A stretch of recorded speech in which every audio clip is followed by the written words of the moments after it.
당신은 사랑받기 위해 태어난 사람. 당신의 삶 속에서 그 사랑받고 있지요. 당신은 사랑받기 위해 태어난 사람. 당신의 삶 속에서 그 사랑받고 있지요.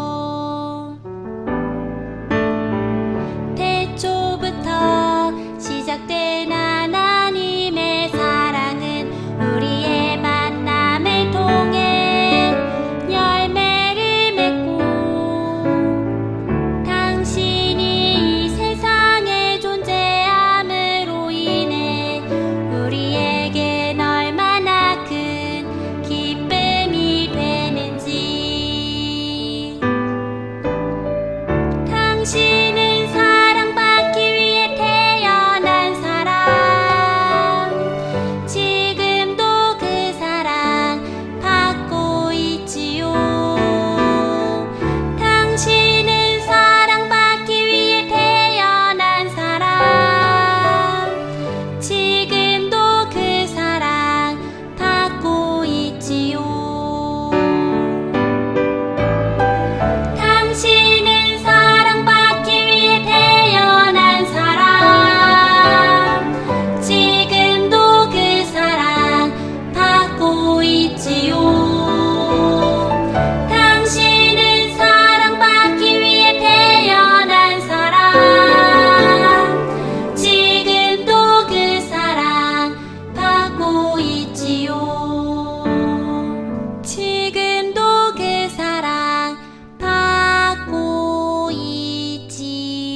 다 함께 기도하심으로 대림절 두 번째 주 12월 첫 주 예배를 우리 하나님께 드립니다. 하나님은 영이시니 예배하는 자가 영과 진리로 예배할지니라. 아멘. 하나님, 오늘 드리는 이 예배를 기쁘게 받으시고 우리와 함께 해주세요. 예수님의 이름으로 기도드립니다. 아멘. 자, 우리 기도로 우리 예배를 시작했는데요. 우리 친구들, 우리의 믿음을 고백하고 우리가 가지고 있는 신앙을 고백하는 시간이에요. 우리의 신앙 고백 시간인데요. 우리 사도신경을 함께 외울 거예요. 우리 눈 감고 이 앞에 있는 화면을 함께 보면서 우리 사도신경으로 우리의 신앙을 고백하는 시간을 갖도록 하겠습니다. 시작. 나는 전능하신 아버지 하나님 천지의 창조주를 믿습니다. 나는 그의 유일하신 아들 우리 주 예수 그리스도를 믿습니다. 그는 성령으로 잉태되어 동정녀 마리아에게서 나시고 본디오 빌라도에게 고난을 받아 십자가에 못 박혀 죽으시고 장사된 지 사흘 만에 죽은 자 가운데서 다시 살아나셨으며 하늘에 오시어 전능하신 아버지 하나님 우편에 앉아 계시다가 거기로부터 살아있는 자와 죽은 자를 심판하러 오십니다. 나는 성령을 믿으며 거룩한 공교회와 성도의 교제와 죄를 용서받는 것과 몸의 부활과 영생을 믿습니다. 아멘. 이 시간에는 오늘 예배를 위해서 우리 친구들을 위해서 우리 선생님이 기도해 주는 시간이에요. 우리 기도할 때는 손을 이렇게 꼭 이렇게 모아주시고 눈은 꼭 감아야 되겠죠. 오늘 예배를 위해서 함께 기도하는 시간을 갖도록 하겠습니다. 우리 눈 감고 두 손 모으고 함께 기도할게요. 사랑이 많으신 하나님, 여전히 계속되는 코로나 가운데서도 우리 친구들과 선생님, 부모님들을 건강하게 지켜주시고 주님의 날 주님께 예배드리게 하심에 감사드립니다. 다시 심해지는 코로나 상황 때문에 온라인으로 각자의 자리에서 예배드리지만 함께 모여 예배할 때와 같이 온 마음을 다해 드리오니 기쁘게 받아주세요. 그리고 우리 모두가 거리두기와 방역수칙을 잘 지켜서 하루빨리 잃어버린 일상을 되찾을 수 있도록 도와주시고 고생하는 의료진들과 간호사들에게도 힘을 주셔서 끝까지 잘 견뎌낼 수 있도록 도와주세요. 함께 모여 예배할 날이 하루속히 다시 오길 간절히 소망합니다. 이제 말씀을 듣는 시간입니다. 목사님께 지혜와 능력을 더하셔서 오직 주님의 말씀만 전하게 하시고 듣는 이들의 마음을 열어주셔서 마음으로 받고 삶으로 실천해 나갈 수 있도록 도와주세요. 이 예배의 시작과 끝을 주님께 맡겨드리며 살아계신 예수 그리스도의 이름으로 기도드립니다. 아멘. 자, 오늘 우리 친구들과 함께 나누는 하나님의 말씀은 마태복음 말씀이에요. 마태복음 2장 9절에서 12절까지의 말씀이에요. 우리 이 말씀을 함께 돌아가면서 읽도록 할게요. 시작. 그들은 왕의 말을 듣고 떠났다. 그런데 동방에서 본 그 별이 그들 앞에 나타나서 그들을 인도해 가다가 아기가 있는 곳에 이르러서 그 위에 멈추었다. 그들은 그 별을 보고 무척이나 크게 기뻐하였다. 그들은 그 집에 들어가서 아기가 그의 어머니 마리아와 함께 있는 것을 보고 엎드려서 그에게 경배하였다. 그리고 그들의 보물 상자를 열어서 아기에게 황금과 위향과 모략을 예물로 드렸다. 그리고 그들은 꿈에 헤로데에게 돌아가지 말라는 지시를 받아 다른 길로 자기 나라에 돌아갔다. 아멘. 자, 친구들, 이제 곧 이제 12월이잖아요. 이제 조금 있으면은 예수님께서 태어나신 크리스마스가 다 가고 있어요. 이번 12월은 예수님이 오신 날을 기념하는 절기잖아요. 이거를 세 글자로 뭐라고 할까요? 대림절이라고 그러죠. 다른 말로는 대강절이라고 얘기를 해요. 둘 다 우리에게 오신 분을 기다린다는 뜻이 되어 있어요. 우리에게 오신 예수님을 기다린다는 뜻이 담겨져 있는 말이에요. 그러니까 대강대강 넘기면서 이거를 보낼 수는 없단 말이에요. 그래서 오늘은 우리가 예수님이 오셨던 그 날에 대해서 함께 나누려고 해요. 그래서 오늘 첫 번째로 나눌 이야기는 예수님을 찾아왔던 몰래 온 손님이 있어요. 몰래 찾아온 손님이 있어요. 바로 동방박사의 이야기를 함께 나누려고 해요. 오늘 말씀에 나오는 동방박사들은 약 2000년 전에 있었던 사람들이에요. 근데 동방박사는 누구일까요? 우리 친구들 동방박사라고 하면은 끝에 박사가 붙잖아요. 닥터인가요? 박사님. 그러니까 과학자? 닥터? 동방에서 온 똑똑한 박사님들 이렇게 생각하는 친구들이 많았을 거예요. 저도 어렸을 때는 그렇게 생각을 했었는데 목사님이 조금 설명을 덧붙이자면 동방박사들은 어떤 사람들이냐면은 저기 페르시아라는 큰 나라에서 온 사람들이에요. 페르시아 출신이에요. 페르시아가 어디일까요? 지도로 보면은 로마 옆에 있는 가장 큰 제국이었단 말이죠. 우리 에스더 이야기 기억하죠? 우리 에스더 이야기나 다니엘의 이야기를 우리 기억할 거예요. 그 배경이 되는 나라가 페르시아예요. 지금으로 치자면 이란이에요. 지금의 이란이 옛날엔 페르시아였던 거죠. 이 페르시아라는 나라에서 동방박사들은 별을 보고 기록하는 중요한 일을 담당하고 있어요. 잠깐만. 별을 보고 기록하는 일? 그러면 천문학자인가요? 천문학자니까 동방박사인가 봐. 별을 보고 별에 대해서 잘 아는 박사님인가 봐요. 라고 생각하는 친구들이 있겠죠. 근데 이 동방박사들은 별을 보고 어떤 일을 하냐면은 별을 보고 점도 치고 예언을 하는 사람들이에요. 예언이란 별을 보고 점도 치고 내일 무슨 일이 일어날지 알려주는 사람들이에요. 내일 날씨가 어떨지, 내일 전쟁이 어떻게 될지 이것도 예측하는 사람들이에요. 즉, 이 동방박사들은 페르시아에서 별을 관찰하는 제사장이에요. 사제라는 거죠. 여러분, 우리 친구들 혹시 마술이 영어로 뭔 줄 아나요? 마술은 영어로 magic이죠. 그리고 마술사들을 영어로 뭐라고 할까요? magician이라고 그래요. 우리 친구들 해리포터 많이 보죠? 우리 해리포터를 이르는 말이 영어로 위저드라는 말도 있는데 magician이라고 많이 하잖아요. 그래서 이 우리 마술사들 어떤 거죠? 윙가르디움 레비오사 이러잖아요. 이렇게 주문도 외우고 마법을 부리고 날아다니고 이런 마법사들을 영어로 매지션이라고 부르잖아요. 위저드라고 하지만 매지션이 훨씬 더 쉬운 말이죠. 그래서 우리 신기한 동물 사전의 영화를 보면은 마법을 못 부리는 사람들 보고 노마지라고 하잖아요. 노매지 이렇게 하잖아요. 이 마지라는 말이 어디서 왔냐 하면은 바로 동방박사들에게서 왔대요. 매직, 매지션 이런 말이 어디서 왔냐면 동방박사들에게서 왔다는 거죠. 동방박사들을 페르시아 말로 뭐라고 했었냐면 마귀라 그랬어요. 마귀가 아니에요. 악마가 아니에요. 마귀예요. 마지라고도 해요. 매지라고도 하죠. 이들을 일컫는 말이 바로 동방박사들이었어요. 그리고 거슬러 올라와서 우리가 알고 있는 매직이라는 단어의 어원이 돼요. 어원이라고 하니까 말이 어렵죠. 매직이라는 말이 어디서 왔냐고요? 동방박사들에서 왔다고 기억하면 돼요. 아무튼 이 동방박사들은 페르시아라는 나라에서 온 이름도 모르는 제사장들이었던 거죠. 이 사람들이 어느 날 낙타를 타고 어디론가 여행을 가고 있었는데 밤중에 별을 봤단 말이죠. 근데 이 별이 심상치가 않아요.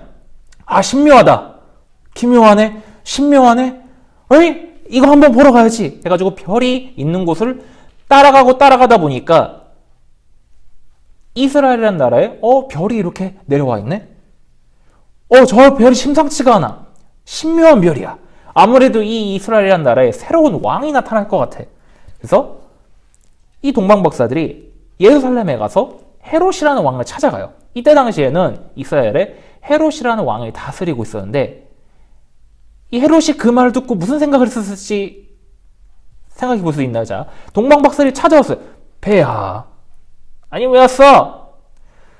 저희가 별을 관찰했는데 저 별이 심상치가 않습니다. 먼 별인데 아무래도 새로운 왕이 나타날 것 같습니다. 왜야? 아니지, 내 목소리 이게 아니야. 왜야? 아니, 내가 왕인데 무슨 새로운 왕이 나타난다니. 대체 이게 무슨 소리야? 왕은 나라고. 이씨, 나 말고 왕이 있다는 거 대체 무슨 소리야? 이거 반역 아니야? 반역이야? 반란이야? 이거는 나를 쫓아내려는 음모야, 음모. 대체 누구인가? 누가 새로운 왕 소리를 내었는가? 지금 누구냐고 지금. 아이, 진짜 짜증나 죽겠네. 이렇게 헤롯이 화를 냈어. 속으로 화를 냈겠죠. 왜 헤롯이 갑자기 화를 냈을까요? 헤롯은 원래 이스라엘 사람이 아니라 이방인이었어요. 이방인이 왕이 된 거예요. 왜? 당시 이스라엘의 왕을 세웠던 사람은 로마였거든요. 그러니까 이스라엘 사람들 입장에서 헤롯이 싫은 거예요. 헤롯은 그것 때문에 스트레스를 엄청 받고 있어요.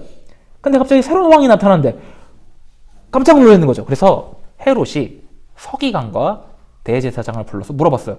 야, 저 말이 사실이냐? 그때 서기관이 이렇게 책을 딱 펴더니 네, 폐하, 맞사옵니다. 예언자들의 말씀에 의하면 새로운 왕이 나타난다고 했습니다. 이 새로운 왕이 누구냐? 바로 곧 이스라엘을 구원할 메시아가 온다고 했어요. 메시아라고 하면 우리 친구들 어렵죠? 메시아는 기름 부음 받는 사람이라는 뜻이에요. 다윗이 옛날에 기름 부음을 받았잖아요. 이 다윗의 후손이 나중에 이스라엘을 구원하기 위해서 새로운 왕으로 올 거다라는 그런 말씀이 적혀 있는 걸 읽어요. 헤롯이 위기감을 느꼈겠죠. 아니, 내가 왕인데 나를 몰아내다니 이건 있을 수가 없는 일이야. 이렇게 막 화를 내면서 속으로 막 화를 냈겠죠. 그러다가 간신히 릴렉스를 딱 한 다음에 저기 그 별이 떨어져 있는 곳이 어딘지 좀 내가 알아야 되겠어. 내가 그 왕에게 가서 경배를 해야 되겠어. 라고 얘기했죠. 이 말이 사실일까요? 는 뻥이지. 헤롯은 그 태어난 아기가 누구인지 알고 싶었어요. 왜? 죽이려고. 죽여야 될 거 아니에요. 자기의 왕의 자리를 위협하니까 죽이겠다 이거죠. 이 헤롯이 그 마음을 먹고 있었어요. 동방박사들은 이제 그 별이 떨어진 곳을 찾아서 가고 있었어요. 밤중에 다시 또 별이 나타났겠죠. 그 별을 보고 별이 또 나타났어. 저 신묘한 별이 어디로 가는지 한번 가보자고 해가지고 낙타를 타고 출발 이렇게 해가지고 갔어요. 이렇게 낙타를 타고 여기저기 가다 보니까 베들레헴에 도착했어요. 이 베들레헴에는 누가 있었을까요? 바로 마국간에 태어나신 아기 예수님이 계시죠. 그리고 예수님의 어머니인 마리아와 아버지인 요셉이 이제 태어난 예수님을 이렇게 돌보고 있었어요. 그때 동방박사들이 알게 된 거예요. 아, 이분이 바로 우리가 찾고 있었던 그 사람이었어. 바로 그 새로운 왕이야. 라고 하면서 경배하고 절을 한 다음에 보물상자를 딱 열어서 예수님을 위한 선물을 준비했어요. 그게 황금과 유향과 몰약이었죠. 이거를 준비하고 예수님께 경배했어요. 그리고 이제 이 동방박사들이 헤롯에게 이 소식을 전하려고 갔단 말이에요. 근데 자고 있었는데 천사가 나타나서 헤롯에게 돌아가지 말아라 라고 얘기한 거예요. 왜? 헤롯이 예수님을 죽일 수도 있으니까요. 그래서 동방박사들이 이걸 깨닫고 나중에 헤롯에게 찾아가지 않고 페르시아로 다시 돌아갔어요. 자, 오늘 우리가 읽은 말씀이 어떤 말씀이에요? 바로 우리가 잘 알고 있는 동방박사와 예수님 이야기잖아요. 이 이야기에서 우리가 알 수 있는 것은 무엇일까요? 예수님을 먼저 찾아가고 예수님을 먼저 환영하고 예수님을 기뻐했던 사람이 유대인이 아니었다는 거예요. 충격. 예수님이 원래 어떤 분으로 오셨을까요? 우리를 구원하기 위해서 오셨던 메시아로 우리가 알고 있잖아요. 메시아로 이 이스라엘 사람들에게 오신 거예요. 그렇죠?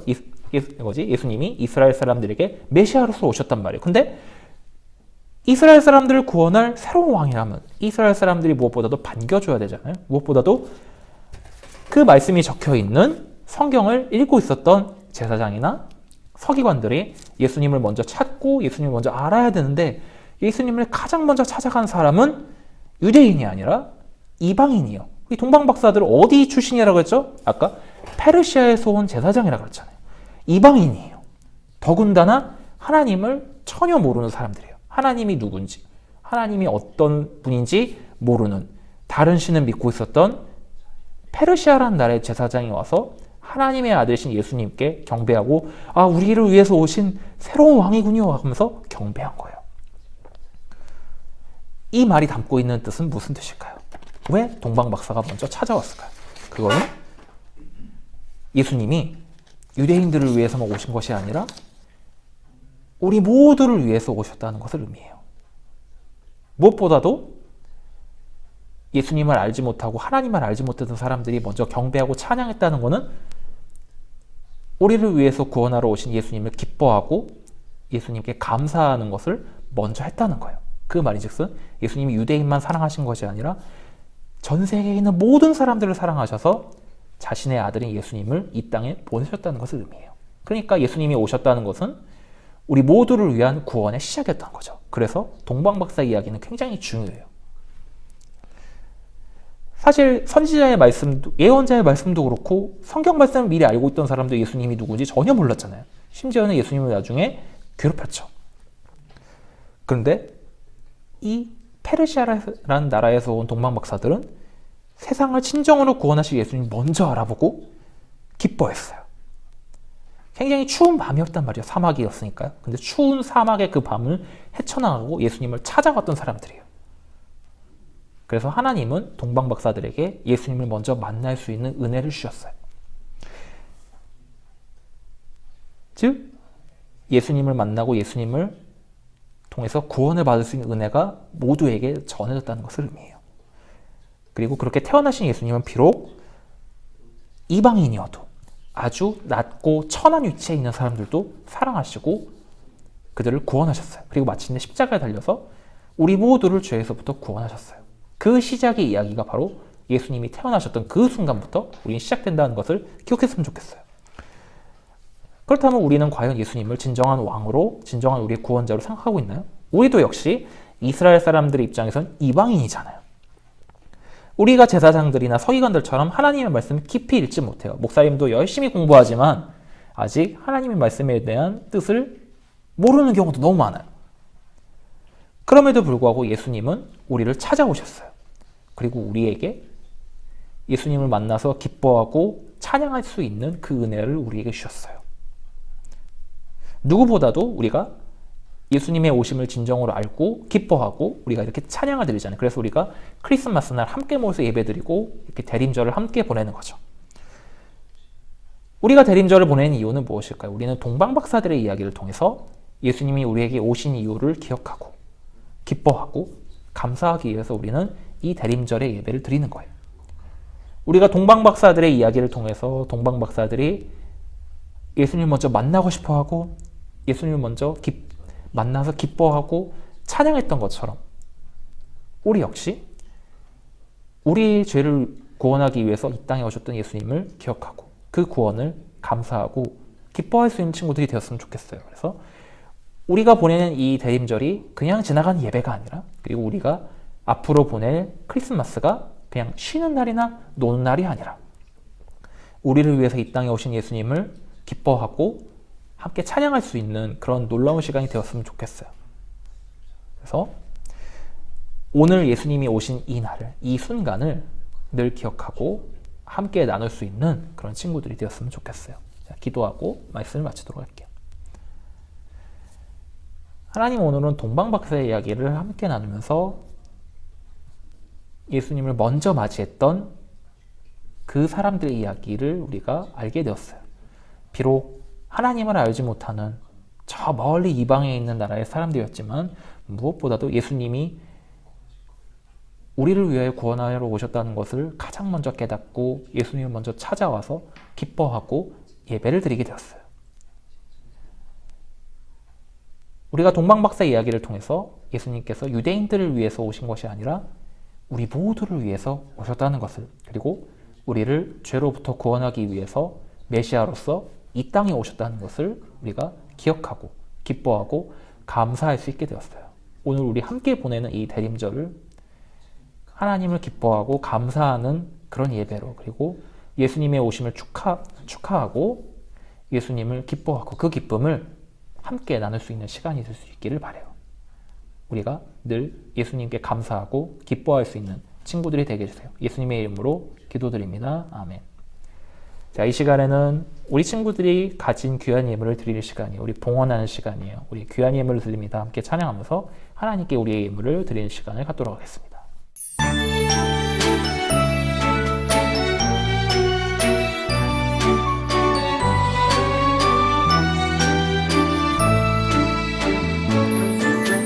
마음 다해 정성 다해 귀한 예물 드립니다. 내가 드린 귀한 예물 하나님께 기쁨이라.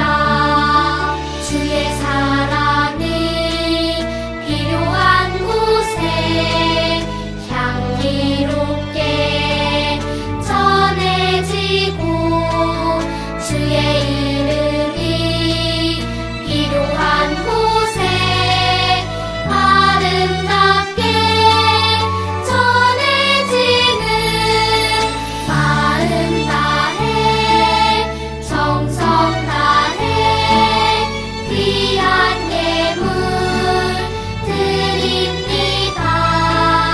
내가 드린 귀한 예물 하나님께 기쁨이라.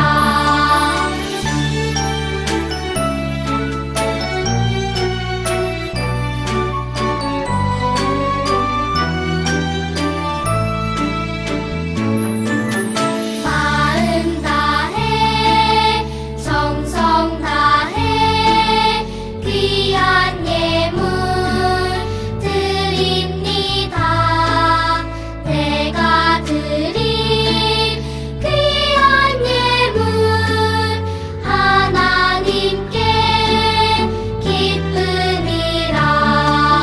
주의 사랑이 필요한 곳에 향기롭게 전해지고 주의 이름이 필요한 곳에 아름답게 전해지는 마음 다해 정성 다해 귀한 예물 드립니다.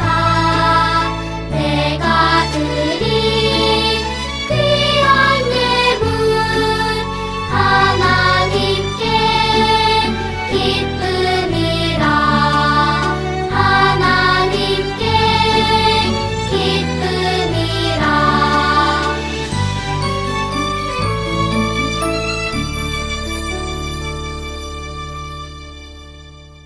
봉헌기도 드리겠습니다.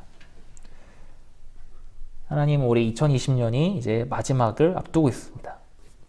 우리 한 해 동안 우리를 지켜주셔서 감사드리고, 그리고 지난 한 주 동안에도 우리가 아프지 않고 이 자리에 모여서 예배드리게 해주셔서 감사합니다. 비록 멀리 떨어져서 함께 집에서 온라인으로 예배를 드리지만 우리가 하나님을 기뻐하고 말씀을 나누며 찬양하며 기도하였습니다.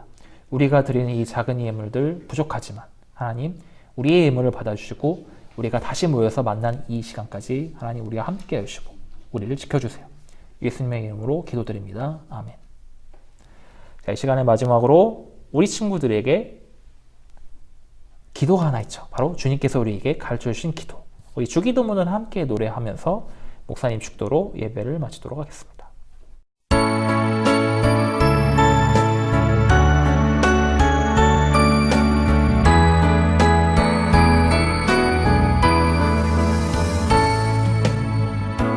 하늘에 계신 우리 아버지의 이름을 거룩하게 하시며 아버지의 나라가 오게 하시며 아버지의 뜻이 하늘에서와 같이 땅에서도 이루어지게 하소서. 오늘 우리에게 일용할 양식을 주시고 우리가 우리에게 잘못한 사람을 용서하여 준 것 같이 우리 죄를 용서하여 주시고 우리를 시험에 빠지지 않게 하시고 악에서 구하소서. 나라와 권능과 영광이 영원히 아버지의 것입니다.